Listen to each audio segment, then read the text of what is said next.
व जीवन मीच मीच मीच आहे, फक्त येशू. जो माझ्यावर विश्वास ठेवतो तो मेला असला तरी जगेल, आणि जिवंत असलेला प्रत्येक जण जो माझ्यावर विश्वास ठेवतो तो कधीही कधीही मरणार नाही, तो कधीही मरणार नाही.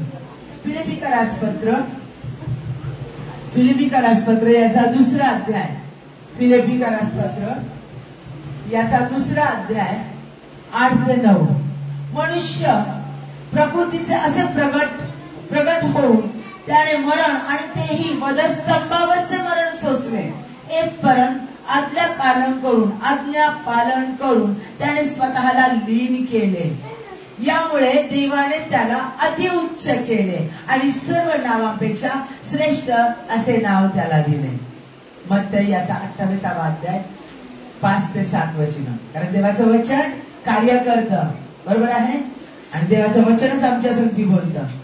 देवदूताने त्या स्त्रियास म्हटले, तुम्ही भिवू नका, व वधस्तंभावर खिळलेला येशूचा शोध तुम्ही करीत आहात हे मला ठाऊक आहे.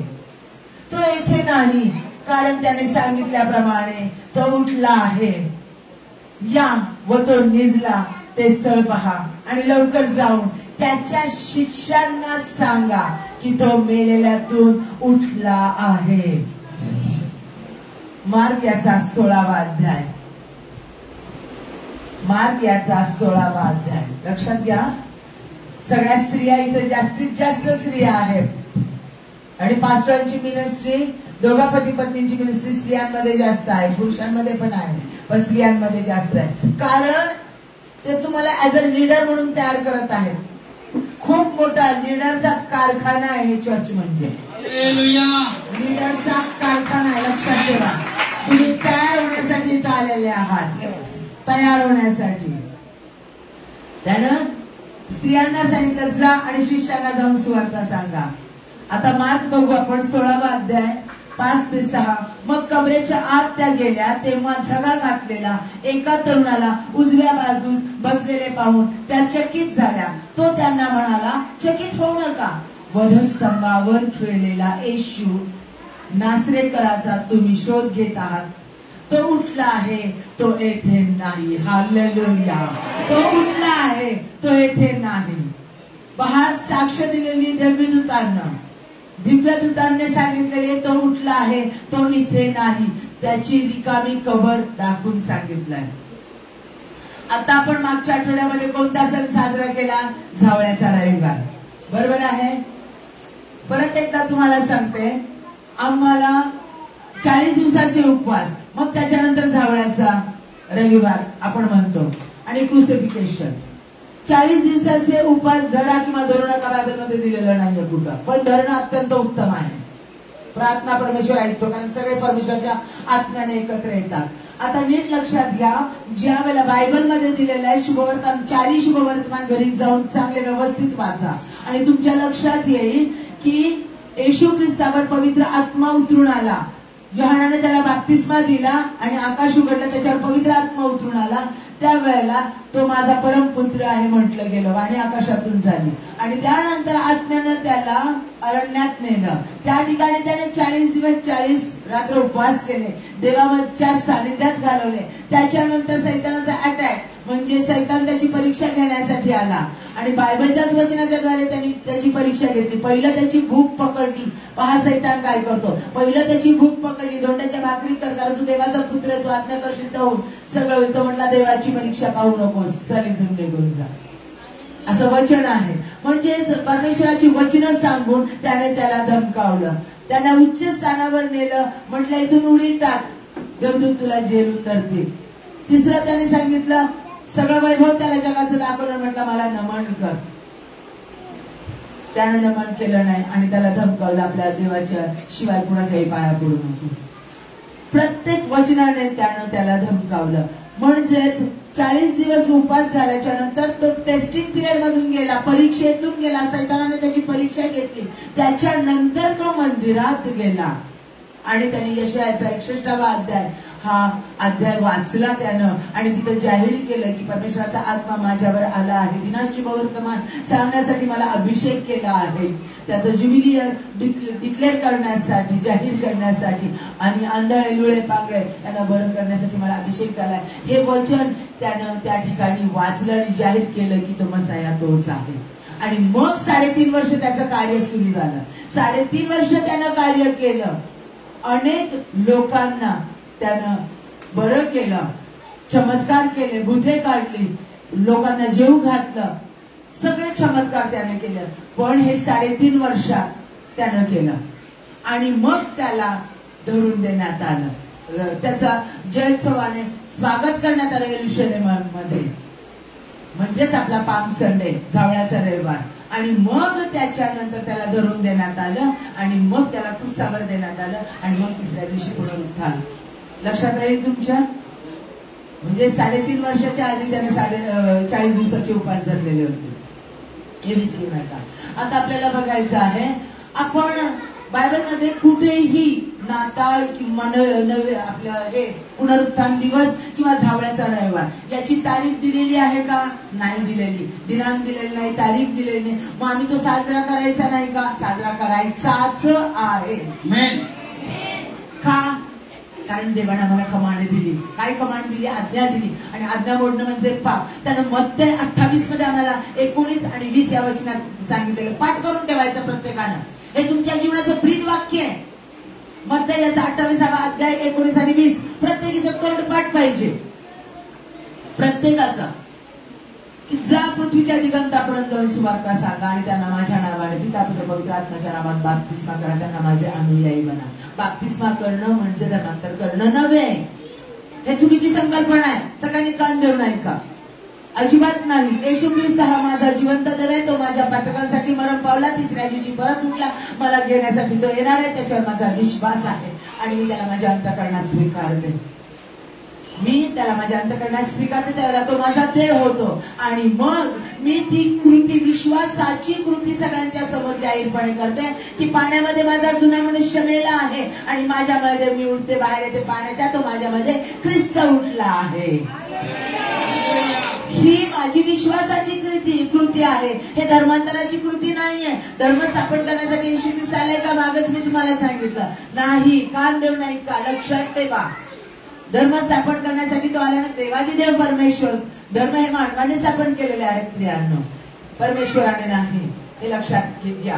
म्हणजे हे लोक कोण आहेत? असा अंतुकियात मंडळीमध्ये म्हटलं, प्रेषिताची कृती याच्या 11व्या अध्यायात सांगितलंय की हे लोक कोण आहेत? हे ख्रिस्ताला अनुसरणारे, म्हणून ख्रिश्चन, ख्रिस्ती, क्राइस्ट इन, म्हणजे ख्रिस्त त्यांच्यात, म्हणून त्यांना ख्रिस्ती हे नाव पडलं. लक्षात राहील. आणि मग आम्हाला देवाने सांगितलेलं आहे की जाऊ सुवार्ता सांगा. मग सुवार्ता सांगण्यासाठी आम्ही कसं सांगणार त्यांना सुवार्ता? कशा पद्धतीने सांगणार? लेकरं, आमच्या लेकरांची लेकरं, त्यांना कसं कळणार की येशू ख्रिस्त कशासाठी आला, त्याने काय केलं, त्याचा जन्म कसा झाला आणि त्याने आमचं पाप का घेतलं स्वतःवर, मग तो का आमच्यासाठी मृत्यू पावला आणि मग तो 3ऱ्या दिवशी उठला, म्हणजे पुनरुत्थान म्हणजे नेमकं काय, हे सगळं लोकांना समजावं, आमच्या लेकरांच्या लेकरांना समजावं आणि त्यांच्यामध्ये ती सुवार्ता गाजलीच जावी. अनेक परमेश्वराकडे यावे, त्यांना सुटका प्राप्त व्हावी. कारण जे सत्य लोकांना तुम्ही सांगाल ते सत्य त्यांना मुक्त करेल असं म्हटलेलं आहे. आणि म्हणून आम्हाला पुनरुत्थान दिवस साजरा करायचा आहे, म्हणून आम्ही जावळाचा रविवार साजरा करतो, म्हणून आम्ही नाताळ साजरा करतो की आम्हाला सांगायचं आहे, शिकवायचंय. सुवार्ता सांगायची आहे सगळ्या जगाला, कारण ती आम्हाला कमांड आहे आणि म्हणून आम्ही साजरा करतो. आणि देवाला त्याच्या लेकरांनी एकत्र येणं, जल्लोष करणं, आनंद करणं आवडतं. त्याचा धन्यवाद करून नाचून गाऊन स्तवन करणारा दावीद त्याला आवडत होता. देवाभान कोण नाचून गाऊन त्याचं स्तवन करणारा परमेश्वराला प्रचंड आवडत होता. ज्यावेळेला तुम्ही नाचून गाऊन स्तवन करतात परमेश्वराचं, तेव्हा परमेश्वराचं सामर्थ्य उतरून येतं. आमच्यासाठी या जगात आला, आमच्यासाठी या जगात आला. त्यानं अनेक लोकांना बरं केलं. मी मगाशी सांगितलं, अनेक लोकांना त्यांनी आंधळ्यांना बरं केलं. तो करत होता ते यहुदी लोक पाहत होते आणि यहुदी लोक हे लहानपणापासून तोरा हे सगळे जे आहेत संदेश ते याकडून पाठ करणारे होते. त्यांच्याकडून लहानपणापासून हे सगळे तोंडपाठ करून घेतले जायचे आणि त्याच्यामुळे प्रत्येक प्रत्येक प्रत्येक यहुद्याला माहिती होत्या की मसीहा येणार आहे, मसीहा येणार आहे आणि मसीहा आल्यानंतर तो आमचं राज्य स्थापन करेल. आणि त्यांना काय विश्वास होता? त्यांना कार्नल राज्याची, फिजिकल राज्याची अपेक्षा होती, जगिक राज्याची अपेक्षा होती. त्यांना वीट आलेला होता रोमन साम्राज्याच्या अधिपत्याखाली राहणं त्यांना नको होतं आणि म्हणून ते इतके खुश झाले, इतके आनंदी झाले की हाच तो मसीहा जो अद्भुत कृत्य करू शकतो आणि ज्याच्यामध्ये परमेश्वराचं प्रचंड सामर्थ्य म्हणजे हाच येशू ख्रिस्त, हाच मसीहा आहे असा म्हणून विश्वास ठेवून याच्यापेक्षा तो वेगळं काय करणार, म्हणजे हाच मसीहा आहे आणि हा आमचं राज्य प्रस्थापित करेल, रोमन साम्राज्य नष्ट करेल आणि यहुदी लोकांचं राज्य करेल आणि हा आम्हाला वर्चस्व प्राप्त करून देईल. आणि म्हणून ते त्याच्या सतत मागे होते आणि त्यांनी यहुद्यांचा राजा असं म्हणून त्याचा यरुशलेमेमध्ये जयोत्सवाने प्रवेश करविला. सगळ्यांनी त्याचं यरुशलेमेमध्ये स्वागत केलं, त्याच्या पुढे आपली वस्त्र टाकली आणि त्याचं स्वागत केलं. स्वागत केल्याच्या नंतर लक्षात घ्या मी सांगत असलेली, ज्या वेळेला मोशे मिस्री लोकांच्या तावडीतून इस्रायलांना सुटका करण्यासाठी गेला त्यावेळेला मोशे डायरेक्ट फारोच्या समोर राजवाड्यात गेला आणि त्याला सांगितलं, देव सांगतोय त्यांना सोड नाही तर तुझ्यावर पिढा येतील. त्याच्या संधी बोलणी करायला तो राजवाड्यात डायरेक्ट गेला. या ठिकाणी येशू ख्रिस्त त्याचा जयोत्सवाने स्वागत त्याचं झाल्यानंतर तो कुठे रोमन एम्पायरकडे, रोमन सत्ताधिकाऱ्यांकडे गेला नाही, त्यांच्यावर हल्ला करायला गेला नाही. ही अपेक्षा या लोकांची होती, ही अपेक्षा होती त्यांची. तो डायरेक्ट देवाच्या मंदिरात त्याच्या बापाच्या घरात गेला आणि त्यानं ते मनी चेंजर जे होते, जे जनावरांची पक्ष्यांची विक्री करणारे लोक होते, ते व्यापारी लोक होते, त्यांना बाहेर काढलं, त्यांची टेबलं उधळून दिली आणि त्याचा राग सगळ्यांनी पाहिला की तुम्ही माझ्या बापाचं घर, प्रार्थनेचं घर म्हटलं जाईल त्याला लुटारूंची गुहा करून ठेवलेली आहे आणि म्हणून तो चिडला. त्याचा तो सात्विक राग त्यांनी पाहिला, परुषी आणि शास्त्री आणि धार्मिक म्हणणारे सगळ्या यहुदी लोकांनी, आणि ते त्याच्या विरोधात गेले. ते त्याच्या विरोधात गेले कारण तो त्याचा खरा अधिकार आणि खरा त्याची राजसत्ता त्याने तिथे दाखवली आणि त्यांना ते नको होतं. त्यांना रोमन साम्राज्य नष्ट करणारा हवा होता. त्यांचे हे कृत्य जे आहेत ती काढून टाकणारा नको होता त्यांना. आणि त्यांनी सांगितलं त्याला क्रूसावर द्या, मागणी केली त्याला क्रूसावर द्या. लक्षात घ्या, क्षणात त्यांनी त्याचं स्वागत केलं आणि त्याच्यावर उलटले. नुकतंच त्याला राजा म्हणून त्याला स्वीकारलं, त्याच्यासमोर आपले कपडे टाकले आणि तेच त्या ख्रिस्ताच्या विरोधामध्ये गेले आणि म्हटले ह्याला क्रूसावर द्या. पिलाताने सांगितलं की मला त्याच्यात कोणताही दोष आढळलेला नाही, तो निर्दोष आहे. आणि यहुदी कष्टप्रमाणे एका व्यक्तीला सोडलं जायचं वर्षातून एकदा त्या कालावधीमध्ये, परंतु ते म्हटले बरब्बाला, खुन्याला सोडा, खुनी जो आहे क्रिमिनल आहे त्याला सोडा, पण येशू ख्रिस्ताला वधस्तंभावर द्या.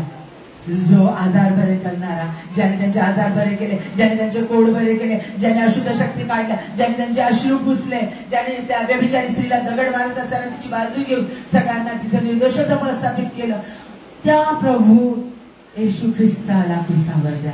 त्याचेच लोक त्याच्यावर उलटले. तो त्या यहुदी लोकांमध्येच जन्मलेला, त्याचे स्वकीयांनी त्याचा नकार केला. लक्षात घ्या, निर्मात्याला त्याचीच निर्मिती ज्यानं बनवलंय तीच निर्मिती त्याला मारून टाकायला उठली आणि क्रूरपणे त्यांनी त्याचा छळ केला. अपमानास्पद, घृणास्पद मरण त्याला दिलं आणि त्याला क्रूसावर त्यांनी टांगलं आणि क्रूसावर टांगल्यानंतर त्यानं बापानं दिलेलं कार्य पूर्ण केलं, परमेश्वरानं पित्यानं दिलेलं कार्य पूर्ण केलं. त्यानं मग पहिली प्रार्थना उद्गार काढला होता, तो हे बापा ह्यांना क्षमा कर.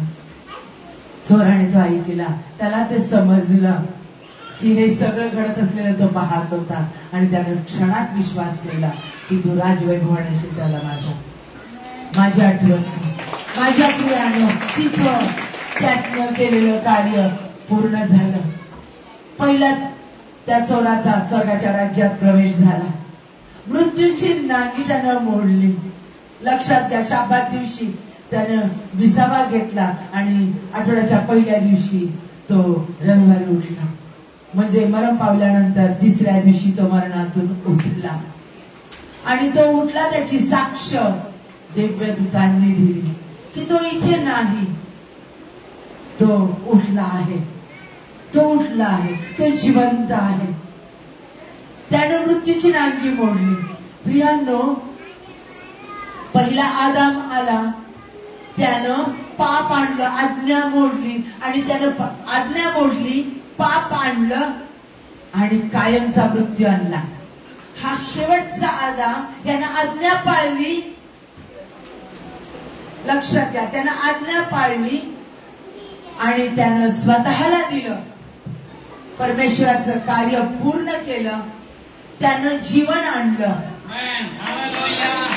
कायमचा मृत्यू त्याने नष्ट केला, कायमचा मृत्यू त्याने नष्ट केला आणि त्याने सार्वकालिक जीवन प्राप्त करून दिलं. पहिल्या आदामानं पाप केलं आणि परमेश्वरासंगती असणारा मानवाचा संबंध तुटला गेला, कारण पाप आणि पवित्रता एकत्र राहू शकत नाही आणि म्हणून त्या आदामाला बाहेर टाकण्यात आलं. लक्षात घ्या, परमेश्वराची फेलोशिप, परमेश्वराचा सहवास, त्याला आबा बापा म्हणण्याचा अधिकार संपला होता.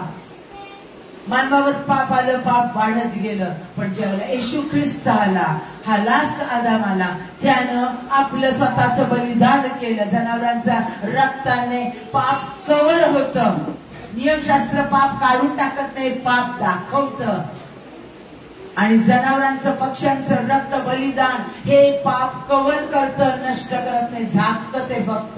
फक्त पवित्र रक्त, देवादिदेवाचं रक्त, परमेश्वराचं रक्त सामर्थ्यशाली आहे ते पाप धुवून टाकण्यास. आणि म्हणून स्वतःचा एकुलता एक पुत्र स्वतःला त्यानं दिलं, कारण पिता त्याच्यामध्ये आणि तो पित्यामध्ये राहत होता. त्यानं स्वतःला दिलं, त्याचा पुत्र त्यानं दिला आणि त्यानं आपलं कार्य पूर्ण केलं. त्यानं मृत्यूची नांगी मोडली, त्यानं सैतानाचं डोकं ठेचलं. कारण सांगितलेलं उत्पत्तीच्या पहिल्या अध्यायामध्ये सांगितलेलं आहे की ही स्त्री व तुझी संतती, सापाला सांगितलं होतं, यांच्यामध्ये मी वैर स्थापेन, ते तुझं डोकं फोडतील आणि तू त्यांची टाच फोडेल. वधस्तंभावर त्याची टाच फोडण्यात आली आणि त्यानं सैतानाचं डोकं फोडलं. सैतानाचं डोकं, त्याचं मेंदू, त्याचं सगळी शक्ती कशामध्ये होती? मृत्यूमध्ये. पास्टरांनी मगाशी सांगितलं, सगळ्यात मोठा शत्रू कोण? मृत्यू. त्या मृत्यूला त्यानं ठेचलं, त्या मृत्यूची नांगी मोडली. कायमचा इटर्नल जो डेथ होता, कायमचा जो मृत्यू होता, तो नाहीसा केला आणि आम्हाला सार्वकालिक जीवन प्राप्त झालं. येशू ख्रिस्तावर जो विश्वास ठेवतो त्याच क्षणाला जीवन आणि पुनरुत्थान असताना तर येशू ख्रिस्त तुमच्यामध्ये येतो आणि तो तुमच्यात राहतो. रोमकरासपत्राच्या 12व्या अध्यायात सांगितलेलं, तुमचं शरीर हे देवाचं मंदिर आहे, ते पवित्र ठेवा, त्याच्यामध्ये देवाचा वास आहे. लक्षात घ्या, परमेश्वर त्याच्यात राहतो आणि तो पुनरुत्थित परमेश्वर, जो पुनरुत्थान आहे आणि जो जीवन आहे, तो तुमच्यात राहतो. मृत्यू तुमच्यावर वर्चस्व करू शकत नाही. ज्यावेळेला आम्ही त्याला आमचा तारणारा म्हणून स्वीकारतो, त्यावेळेला फक्त आणि फक्त जीवनाचा गळून पडेल. हे शरीर वयानुसार गळून पडेल, नष्ट होईल, पण आत्मा परमेश्वरामध्ये राहील. सार्वकालिक आणि स्वर्गीय आनंदमय जीवन आम्हाला आहे, आम्हाला आशा आहे, आम्हाला आशा आहे आणि विश्वास आहे आणि त्या विश्वासाने आम्हाला प्राप्त होणार आहे. आम्ही बघितलं पुनरुत्थान का झालं, पुनरुत्थान येशू ख्रिस्त का आला, तो आमच्यासाठी का मरण पावला, त्याला आमचं नातं पित्यासंगती जोडलं, आम्हाला आज आबा बापा म्हणण्याचा अधिकार मिळाला. जो येशू ख्रिस्तावर विश्वास ठेवतो, जो येशू ख्रिस्तावर विश्वास ठेवतो, त्याचा तारणारा देव म्हणून स्वीकार करतो, त्याच्यामध्ये तो येतो आणि ज्या वेळेला त्याच्या रक्ताने आमचं पाप धुतलं जातं, येशू ख्रिस्त ज्या वेळेला आमच्याकडे पाहतो त्यावेळेला आमचं पाप नव्हे तर ख्रिस्ताची धार्मिकता, ती शुभ्रता, ती चमक, ती पवित्रता त्याला दिसते आणि आम्ही त्याला आबा बापा म्हणू शकतो. किती मोठा प्रिव्हिलेज, किती मोठा हा अधिकार आणि संधी परमेश्वराने आम्हाला प्राप्त करून दिलेली आहे. हे आपण पाहिलेलं आहे. आता बायबलमध्ये आपण पहिलंच पाहिलं की देवदूतांनी साक्ष दिली. मग कोणी कोणी साक्ष दिली पुनरुत्थानाची? कोणी कोणी ज्यांनी डोळ्यांनी पाहिलं त्यांनी साक्ष दिली. पहिले म्हणजे ते दिव्यदूत होते ज्यांनी साक्ष दिली की ते त्या ठिकाणी टोम जी आहे, कबर जी आहे ती कबर रिकामी आहे, तो इथे नाही परंतु तो पुनरुत्थित झालेला आहे. आणि हा मेरी आणि मगदलिया हे सगळ्या कुठे गेलेल्या होत्या स्त्रिया? त्याला सुगंधी द्रव्य लावण्यासाठी गेलेल्या होत्या, कारण तिथं तसं कस्टम होतं. तिसऱ्या दिवशी जाऊन सुगंधी द्रव्य लावली जायची मेलेल्या शरीराला. आणि त्यासाठी त्या गेल्या आणि त्यांना देवदूताने सांगितलं तो इथे नाही, कबर रिकामी आहे, तो जिवंत आहे. आणि जा शिष्यांना जाऊन सांगा. आणि त्या पळत आल्या आणि त्यांनी शिष्यांना सांगितलं की तो जिवंत झालेला आहे, कबरेमध्ये नाही, आम्हाला देवदूताने सांगितलं. आणि ज्या वेळेला ते ऐकलं पेत्राने विश्वास ठेवला नाही. उतावळा पेत्र पळत टूमकडे गेला, कबरेकडे गेला आणि तिथे जाऊन स्वतः त्यानं पाहिलं. आणि पाहिल्या देवदूतांचा शब्द ऐकला की तो इथे नाही आणि रिकामी कबर पाहिली. तेव्हा त्याला विश्वास वाटला आणि त्याने सगळीकडं ते वर्तमान सांगितलं. आणि मग त्यांना आठवलं, अरे मरणाच्या आधी येशू ख्रिस्ताने स्वतःच्या मृत्यूचं आणि स्वतःच्या पुनरुत्थानाचं भविष्य सांगितलेलं होतं. जे घडणार आहे ते सगळं सांगितलेलं होतं. मग त्यांना आठवलं. तो म्हटला आता हे मंदिर तुम्ही तोडून टाका आणि तिसऱ्या दिवशी मी ते उठवेल. कारण शरीर हे परमेश्वराचं मंदिर आहे. तो स्वतःच्या शरीराबद्दल बोलला होता की हे तोडून टाका आणि मी हे तिसऱ्या दिवशी पुन्हा उभारेल. मग त्यांना ते सगळं आठवलं. त्याने मातेला सांगितलं, मगदलेला सांगितलं मी पुनरुत्थानाने जीवन आहे, ते पण त्यांना आठवलं. सगळ्या गोष्टी त्यांना आठवल्या. आणि त्यांना ते आठवल्याच्या नंतर त्यांनी परमेश्वराची साक्ष सगळीकडे सांगायला सुरुवात केली. आणि मग ते सगळीकडे गेले, सगळीकडे जाऊन सुवार्ता सांगू लागले. प्रेषितांची कृत्य याचा 3रा अध्याय 15व्या वचनात सांगितलं आहे. त्यांनी स्वतः सांगितलं प्रेषितांनी सगळ्या त्याच्या शिष्यांनी, आणि तुम्ही जीवनाच्या अधिपतीला जीवे मारिले, पण देवाने त्याला मेलेल्यातून उठवले. पण देवाने त्याला मेलेल्यातून उठवले आहे. याचे आम्ही साक्षी आहोत. प्रेषितांनी त्याच्या शिष्यांनी ग्वाही दिली, साक्ष दिली. प्रेषितांची कृत्याचा 4था अध्याय 33 मध्ये सांगितलंय, प्रेषित मोठ्या सामर्थ्याने प्रभू येशूच्या पुनरुत्थानाविषयी साक्ष देत होते आणि त्या सर्वांवर परमेश्वराची मोठी कृपा होत होती. सगळ्या जगामध्ये या प्रेषितांनी जाऊन साक्ष दिली. थोमा देखील इंडियामध्ये आला आणि सगळीकडे जाऊन त्यांनी ती सुवार्ता सांगितली. खिन्न झालेले शिष्य पुन्हा एकदा पुनर्जीवित झाले, परत एकदा आत्म्याने भरले, त्याच्या सामर्थ्याने भरले. आणि आपण पाहतो 50व्या दिवशी त्यांच्यावर पवित्र आत्मा उतरून आला आणि पहिल्या मंडळीची स्थापना झाली. आपण आता पुढे बघणार आहोत. मार्कने देखील साक्ष दिली, परंतु आपण पावलाची साक्ष पाहणार आहोत. पावलाने साक्ष दिली. पाऊल हा कोण होता? पाऊल हा येशू ख्रिस्ताच्या शिष्यांमधला नव्हता. 12 शिष्यांमधला पाऊल नव्हता. पावलाचं पहिलं नाव काय होतं? शॉल हे त्याचं नाव होतं, पावलाचं पहिलं नाव. आणि हा देवाचा येशू ख्रिस्ताचा शिष्य नव्हता, पण तो एक परुषी होता. तो अत्यंत उत्तम तत्वज्ञ होता. देवाचं गाढ नॉलेज त्याला होतं. कारण गमालिएल हा परुषी जो थोर असा उत्तम शिक्षक होता, अतिशय प्रबळ ज्ञानी शिक्षक होता. त्याच्या अधिकाराखाली तो शिकलेला होता आणि त्याला अत्यंत झिल होतं देवाच्या कार्याचं. तो मसीहाची आतुरतेने वाट पाहत होता. धर्मवेडा होता. धर्मवेडा म्हणजे तो कट्टर यहुदी होता, कर्मठ यहुदी होता. आणि येशू मसीहा येणारच आहे आणि हा येशू जो आहे तो मसीहा नाही, कारण त्यानं आमचं रोमन साम्राज्य नष्ट केलं नाही आणि आमचं राज्य स्थापन केलेलं नाही. कारण मसीहा येणार आहे, तो आमचं राज्य स्थापन करणार आहे. तो खूप प्रबळ आहे. ह्याला तर मारून टाकलेलं आणि त्याला फॉलो करणारे आणि पुनरुत्थान झाले म्हणणारे त्या सगळ्या शिष्यांचा त्यानं छळ सुरू केला होता.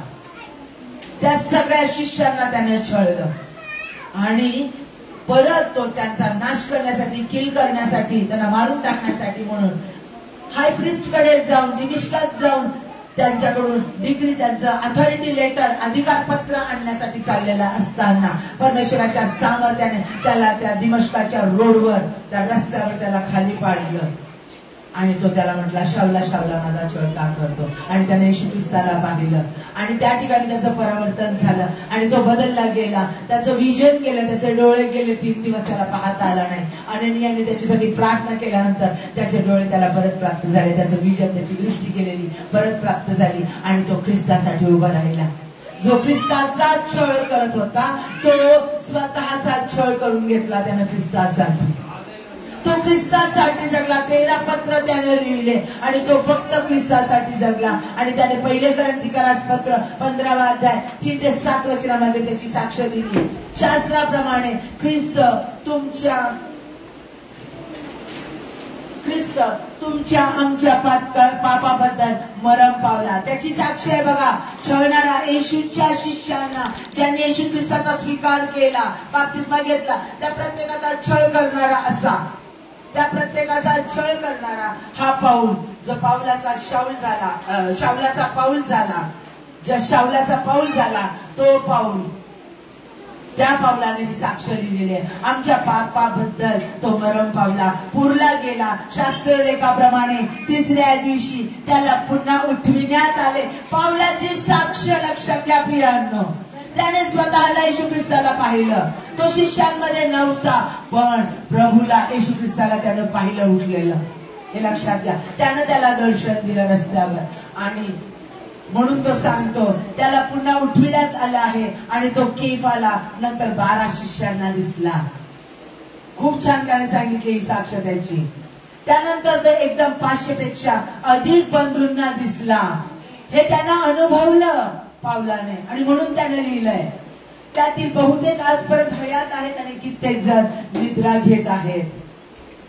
त्यानंतर तो याकोबाला दिसला येशू ख्रिस्त, त्याच्यानंतर काही प्रेषितांना आणि नंतर जणू अकाली जन्मलेला जो मी, त्या मलाही सर्वात शेवटी तो दिसला. स्वतःबद्दल तो सांगतो, पाऊल सांगतो, सर्वात शेवटी तो मला दिसला. त्यानं ख्रिस्त पाहिला जो उठला होता. ही त्याची साक्ष आहे. जो ख्रिस्ताचा छळ करणारा, येशू ख्रिस्त उठलाच नाही म्हणणारा, तो ग्वाही देतो की ख्रिस्त उठला, येशू ख्रिस्त त्याला मी पाहिला आहे. पुढे आपण पाहणार आहोत लूकाची साक्ष. लूक हा डॉक्टर होता, विद्वान होता, अतिशय हुशार होता. आणि हा लूक त्यानं जे पाहिलं, त्यानं जे अनुभवलं, त्यानं जे ऐकलं, ते त्याला साक्ष म्हणून थिओफिलियस महाराजांना सांगायचं होतं की काय काय घडलं, मी काय काय पाहिलं ते सांगण्यासाठी त्यानं लूकाचं शुभवर्तमान लिहिलं. लूक हे त्यानं लिहिलेलं शुभवर्तमान आहे, लूकानंच लिहिलेलं शुभवर्तमान. परत त्यानं अजून बाकीच्या प्रेषितांमध्ये काय घडलं, या प्रेषितांनी, त्या शिष्यांनी येशू ख्रिस्ताच्या कशी पहिली मंडळी स्थापन केली, कसं पवित्र आत्म्याचं सामर्थ्य उतरून आलं, हे सांगण्यासाठी त्याने प्रेषितांची कृत्य देखील लिहिली. ही 2 पुस्तकं बायबलमधली लूकानं लिहिलं आणि लूकाची साक्ष आहे. लूक कारण त्यांनी सांगितलं, लूक याचा पहिला अध्याय 3 ते 4 वचनामध्ये त्यांनी सांगितलेलं आहे की मी या गोष्टींचा मुळापासून शोध घेतला आहे व वचनाचे शिक्षण मी घेतले आहे, त्याचा निश्चितपणा लक्षात यावा. त्याचा निश्चितपणा, हे सगळं अनुभव मी घेतला, सगळं मी पाहिलं, हे स्पष्ट त्याने त्या गॉस्पेलमध्ये सुरुवातीलाच लिहिलेलं आहे. त्याची साक्ष आहे. लूक याचा 24वा अध्याय 6व्या वचनात त्यांनी स्वतःची पक्की साक्ष लिहिलेली आहे. तो येथे नाही तर तो उठला आहे, तो गलिलात होता, तेव्हाच तुम्हाला काय सांगितले याची तुम्हाला काय सांगितले याची आठवण करा. ते असे की मनुष्याच्या पुत्राला पापी जनांच्या हाती धरून देण्यात यावे, त्याला वधस्तंभावर खिळण्यात यावे व 3ऱ्या दिवशी उठवावे, हे अगत्याचे आहे.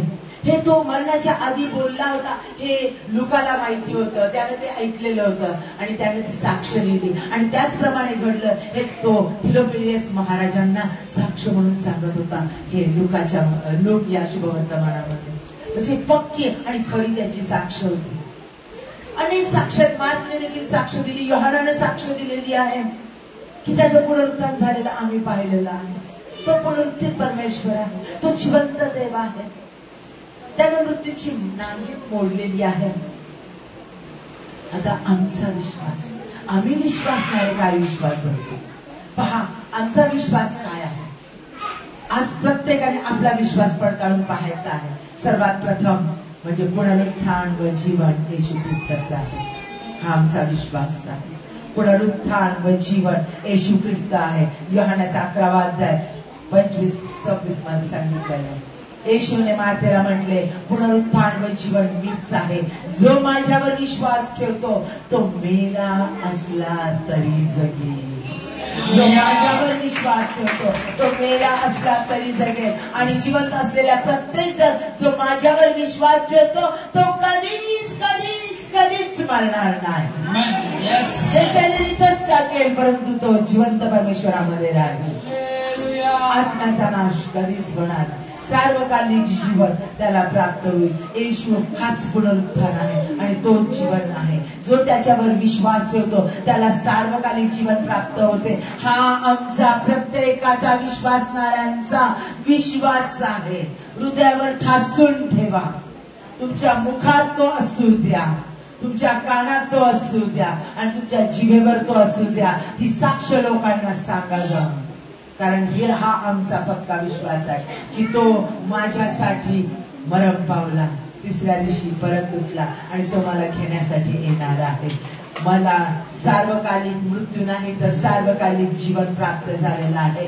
जीवन जो पुनरुत्थान आणि जीवन आहे तो येशू ख्रिस्त माझ्यामध्ये राहतो. मला अनंतकालिक जीवन, कायमचं जीवन त्याच्यामध्ये प्राप्त झालेलं आहे. पुढचा आमचा विश्वास आहे येशू ख्रिस्त आमच्यासाठी मध्यस्थी करतो. आता येशू ख्रिस्त कुठे आहे? तर पित्याच्या उजवीकडे असनस्त झाला आहे. रोमकारास पत्र याचा 8वा अध्याय 34वे वचन. तर दंडाज्ञा करणारा कोण? रोमकारास पत्र याचा 8वा अध्याय 34वे वचन. तर दंडाज्ञा करणारा कोण?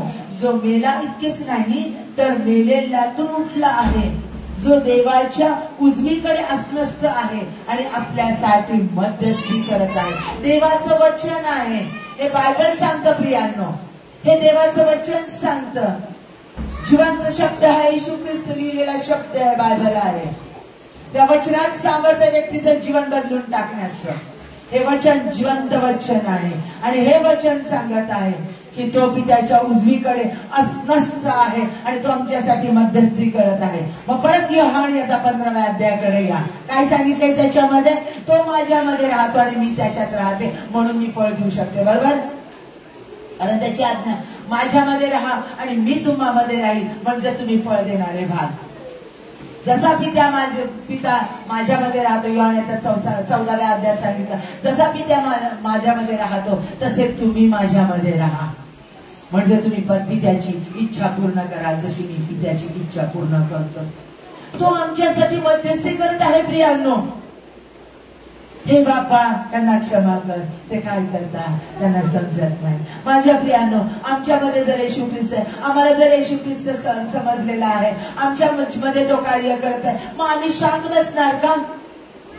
दर रविवारी आम्ही इथे काय येतो? एकत्र भरण्यासाठी. त्याच्या पवित्र आत्म्यानं भरतो, त्याचं सामर्थ्य, त्याचं स्तवन करतो, त्याच्या पवित्र सामर्थ्यानं आम्ही भरतो, त्याच्या ज्ञानानं, त्याच्या वचनानं भरतो आणि आम्ही जाताना भरलेले जातो आणि ते आम्ही स्वार्थाने आमच्या तळ्यातच साठवतो. तळ्यामध्ये तळ तसंच साठलं तर काय निर्माण होतात? शेवाळ आणि डास. बरोबर आहे? पण तेच नदीचं पाणी वाहतं, जिवंत राहतं. बरोबर आहे? त्याच्यावर अनेक झाडं निर्माण होतात आणि म्हणून म्हटलंय पाण्याच्या प्रवाहाजवळ लागलेल्या झाडासारखा नीतिमान आहे. स्तोत्रसंहिता याच्या पहिल्या अध्यायामध्ये सांगितलेला आहे नीतिमान कसं आहे पाण्याच्या प्रवाहाजवळ. आणि त्या स्तोत्रामध्ये सांगितलेलं आहे स्तोत्रसंहितेमध्ये किती पाण्याला विश्वासणारी व्यक्ती, पाण्या नगराला वेढणारी जिवंत पाण्याची नदी. मग तुम्ही जिवंत पाण्याची नदी आहे ना. उफळते पाण्याचे झरे वचन त्यात तुमच्या अंतःकरणामध्ये आहे, पास्टरांनी दिलेलं आहे. तुम्ही वचन वाचत आहात, ते वचन आहे. मग ते वचन तसंच ठेवणार आहात का डबक्यासारखं? ती सुवार्ता तुम्ही सांगणार आहात इतरांना, तो आशीर्वाद इतरांना देणार आहात आणि त्यांच्यासाठी मध्यस्थीची प्रार्थना करणार. कारण माझा येशू ख्रिस्त मध्यस्थी करत आहे आणि माझं काम आहे मध्यस्थी करण्याचं. लोकांसाठी मध्यस्थी करणं हे माझं काम आहे. कारण तो म्हणतो, येशू ख्रिस्त म्हणतो, जसा मी आहे तसे तुम्ही व्हावे. जसा मी आहे तसे तुम्ही व्हावे. मग जसं येशू ख्रिस्त आहे तसे तुम्ही होता का? तो मध्यस्थी करणारा आहे, तुम्ही मध्यस्थी करणारे होणार आहात ना? आज तो तेच तुमच्याकडे मागत आहे. कारण हाच आमचा विश्वास आहे. पुढे म्हणजे तिसरं म्हणजे आमचा काय विश्वास आहे? मरणानंतर सार्वकालिक जीवन आहे. मरणानंतर सार्वकालिक जीवन आहे, कायमचं जीवन आहे. मृत्यू हा अंत नाही, मृत्यू ही समाप्ती नाही. मृत्यूनंतर जीवन आहे, मृत्यूनंतर नवी सुरुवात आहे, नवं जीवन आहे. सार्वकालिक आणि स्वर्गीय परमेश्वरामध्ये असणार जीवन आहे. आम्हाला त्याची आशा आहे. रोमकारास पत्र याचा 6वा अध्याय 8व्या आणि 11व्या वचनात सांगितलेला आहे. आम्ही ख्रिस्ताबरोबर मरण पावलं असल्यास त्याच्याबरोबर जिवंत राहू असा आपला विश्वास आहे. आपणास ठाऊक आहे की मेलेल्यातून उठविलेला ख्रिस्त यापुढे मरण पावत नाही. एकदा तो मरण पावला, परत मरण पावणार नाही. त्याच्यावर यापुढे मरणाची सत्ता कधीच नाही. तो मरण पावला, तो पापाला एकदाच मरण पावला. तो जगतो, तो देवासाठी जगतो. तो जिवंत आहे, तो देवासाठी जिवंत आहे. तसे तुम्ही ख्रिस्त येशूमध्ये स्वतः पापाला मेलेले खरे, पण देवापित्यार्थ जिवंत असे आहात. विश्वासाची कृती करतो ना आपण, बाप्तिस्म्याची कृती. मी पापाला मेलेलो आहे, पाण्यामध्ये टाकून दिलं जुनं, मी संपलं माझं जुनं, आणि माझ्यामध्ये ख्रिस्त उठलाय, पवित्रता उठली. पुन्हा उठला तो ख्रिस्त मीच आहे. तो ख्रिस्त माझ्यामध्ये उठला आहे. हा आमचा विश्वास आहे की मरणानंतर आम्हाला जीवन आहे. येशू ख्रिस्तामध्ये आम्ही जिवंत राहणार आहोत. आम्हाला पुढे बघायचं आहे तारण प्राप्ती. रोमकारास पत्र याचा 10वा अध्याय 9वे वचन. येशू प्रभू आहे. बघा, खूप महत्वाचं वचन आहे. आम्हाला तारण प्राप्ती कशी होते? फक्त विश्वास. काय विश्वास? येशू प्रभू आहे असे जर तू आपल्या मुखाने कबूल करशील आणि देवाने त्याला मेलेल्यातून उठविले असा आपल्या अंतःकरणात विश्वास ठेवशील तर तुझे तारण होईल. येशू ख्रिस्त तुमच्यामध्ये आणि तुम्ही येशू ख्रिस्तामध्ये राहा. तुम्हाला तारण प्राप्ती होईल. त्याला परमेश्वराला आबा बापा म्हणण्याचा अधिकार तुम्हाला प्राप्त होतो. अनंतकालिक जीवन तुम्हाला प्राप्त होतं. यानंतर मृत्यू नाहीच, सार्वकालिक जीवन. ज्यावेळेला तुम्हाला तारण प्राप्ती होते त्यावेळेला तुम्हाला त्याचे पुत्र आणि कन्या असल्याचा सगळा अधिकार प्राप्त होतो. जे काही येशू ख्रिस्ताच्या नावात तुम्ही पृथ्वीवर बांधाल ते स्वर्गात बांधलं जातं. जे काही तुम्ही येशूच्या नावात पृथ्वीवर मोकळं कराल ते स्वर्गात मोकळं झालं होतं. हा सगळा अधिकार, लेकराचा अधिकार तुम्हाला प्राप्त होतो. दासदासींना तो अधिकार नसतो. नोकरांना अधिकार नसतो, लेकरांना अधिकार असतो. तो सगळा लेकरूपणाचा सगळा अधिकार, स्वर्गीय पित्याचा सगळा अधिकार तुम्हाला प्राप्त होतो. तो तुम्हाला त्याचा अधिकार देतो. आणि परमेश्वराची दया आणि कृपा आम्हाला प्राप्त होते. त्याच्यानंतर तो आमच्यात राहतो आणि आम्ही त्याच्यामध्ये राहतो. पहिले करंथीकरास पत्राचा 6वा अध्याय 14वे वचन. देवाने प्रभू येशूला उठवले आणि तो आपल्याला त्याच्या सामर्थ्याने उठवणार आहे. नवी यरूशलेम, नवं जीवन, नवी सुरुवात, नवा आनंद, नवं जीवन हे आम्हाला येशू ख्रिस्तामध्ये प्राप्त होतं. पापाचा अंत, मृत्यूचा अंत आणि कायमचा आनंद, कायमचं सार्वकालिक जीवन. कारण प्रगटीकरण याचा 1 अध्याय 8व्या वचनात सांगितलंय, येशू ख्रिस्ताची साक्ष आहे. मी मेलो होतो तरी पहा मी युगानुयुग जिवंत आहे. मी मेलो होतो तरी पहा मी युगानुयुग जिवंत आहे आणि मरणाच्या व अधोलोकाच्या किल्ल्या माझ्या जवळ आहे. माझ्या प्रियानो, मरणाच्या आणि अधोलोकाच्या किल्ल्या येशू ख्रिस्ताजवळ आहे. आणि तो येशू ख्रिस्त, अधिकार प्राप्त असणारा, पुनरुत्थान आणि जीवन असणारा तो येशू ख्रिस्त तुमच्या मध्ये राहतो, तुमच्या अंतःकरणात राहतो. म्हणून आम्ही विश्वासानं म्हणतो, पुन्हा उठला ख्रिस्त तो मीच आहे, शरीरी तुझे रक्त खेळून राह. पुन्हा उठला ख्रिस्त तो मीच आहे, पुन्हा उठला ख्रिस्त तो मीच आहे, शरीरी तुझे रक्त खेळून राहिले. माझ्या तो खेळ ख्रिस्त तुमच्यामध्ये, तुमचा जुना मनुष्य गेलेला आहे, तुमचा स्वतःचा जो जुना स्वभाव आहे, जो जुना तुमचा पास्ट आहे, तो सगळा संपलेला आहे. तुम्हाला नवीन जीवन ख्रिस्तामध्ये प्राप्त झालेलं आहे. मग जर माझ्यामध्ये ख्रिस्त आहे, तो जर माझ्यामध्ये उठलेला आहे, तर तो जर मध्यस्थी करत आहे, तर मी लोकांसाठी मध्यस्थी करेल. आणि त्याने मला सांगितलेलं आहे, जा पृथ्वीच्या दिगंतापर्यंत माझी जाऊन सुवार्ता सांगा. त्यानं तुम्हाला आज्ञा केलेली आहे, कमिशन दिलेलं आहे. मत्तय याचा 28वा अध्याय 19 आणि 20 वचनं मी पाठ करून ठेवणार आहे. प्रत्येकानं सांगा स्वतःला, कारण ते माझ्या जीवनाचं ध्येय आहे. जाड पृथ्वीच्या दिगंतापर्यंत जाऊन सुवार्ता सांगा. माझ्या प्रियांनो, तुम्ही त्याच्यासाठी आहात. मी तुम्हाला सांगितलेलं आहे आधी सुरुवातीला, ही एक चर्च हे लीडरची फॅक्टरी आहे. ही चर्च हे लीडरची फॅक्टरी आहे. तुम्ही साधारण व्यक्ती नाही, शोषून घेत आहात त्याचं ज्ञान आणि त्याचं वचन आणि त्याचं सामर्थ्य, आणि ते दुसऱ्यांना जाऊन देणार आहात. उद्ध्वस्त झालेली कुटुंब बांधण्यासाठी परमेश्वर तुमचा उपयोग करत आहे. देवाचं वचन लोकांना सांगण्यासाठी परमेश्वर तुमचा उपयोग करत आहे. आत्मे जिंकण्यासाठी परमेश्वर तुमचा उपयोग करत आहे. सगळेजण गुडघ्यावर या आणि म्हणा, परमेश्वरा मी तुम्हाला समर्पित होते.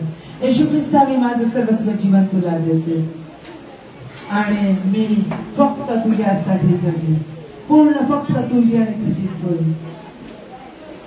हालेलुया.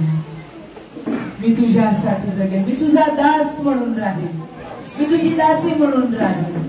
माझं जीवन फक्त तुझ्यासाठी असेल. मी लोकांसाठी मध्यस्थी करेन. आपले हात उभारून त्याला समर्पित व्हा आणि त्याला वचन द्या, मी आत्मे जिंकणारी होईल. मी अनेक आत्मे परमेश्वरा तुझ्याकडे आणेन. मी शांत राहणार नाही. मी तुझी सुवार्ता दिगंतापर्यंत जाऊन सांगेन. तू उठला आहे आणि तू मला घेण्यासाठी येणार आहे. तू जीवन आहेस, तू पुनरुत्थान आहेस आणि तू माझ्यामध्ये आहे. Hallelujah, hallelujah. Thank you, Jesus. Hallelujah. Rabahalla shakaraba shankaraba. Innahalla sikaraba. पवित्र परमेश्वर, आम्ही तुझी स्तुती करतो. आम्ही तुझ्या नावाला धन्यवाद धन्यवाद धन्यवाद धन्यवाद देतो. आम्ही तुझे आभार मानतो बाबा परमेश्वरा. होय बाबा, आज तू कोणी व्यक्ती नाही तर तुझा पवित्र आत्मा आज आमच्याशी बोललेला आहे. तू आमचं जीवन बदलून टाकणारा देव आहे. कारण तुझं वचन कार्य केल्याशिवाय परत पाठीमागे येत नाही. आज ऐकणाऱ्या प्रत्येक प्रत्येक प्रत्येक व्यक्तीच्या जीवनात आज तुझा पवित्र आत्मा कार्य करू दे येशूच्या नावामध्ये, आणि त्यांचं जीवन बदललं जाऊ दे बाबा. आत्मे जिंकणारा असं तू त्यांना कर बाबा परमेश्वरा. दया कर, तुझी सुवार्ता दिगंतापर्यंत जाऊन सांगणार आणि त्यांना तुझे अनुयायी करणार असं तू यांना बनव. असं त्याने येशूच्या नावात, कारण तू आम्हाला वचन दिलेलं आहे. यशा 55 मध्ये, माझं वचन कार्य केल्याशिवाय परत कधीच पाठीमागे येत नाही. आज तुझं वचन आमच्या प्रत्येकाच्या जीवनात पिता पुत्र पवित्र आत्मा येशूच्या नावात कार्य करू दे. Thank you Jesus. तू आमची प्रार्थना ऐकलीस, आम्ही तुझा आभार मानतो, तुझा धन्यवाद करतो. येशूच्या नावात मागतो म्हणून तू आहे. Amen, amen. Hallelujah, hallelujah. आइए हम ताली बजाकर धन्यवाद करें. Praise Lord.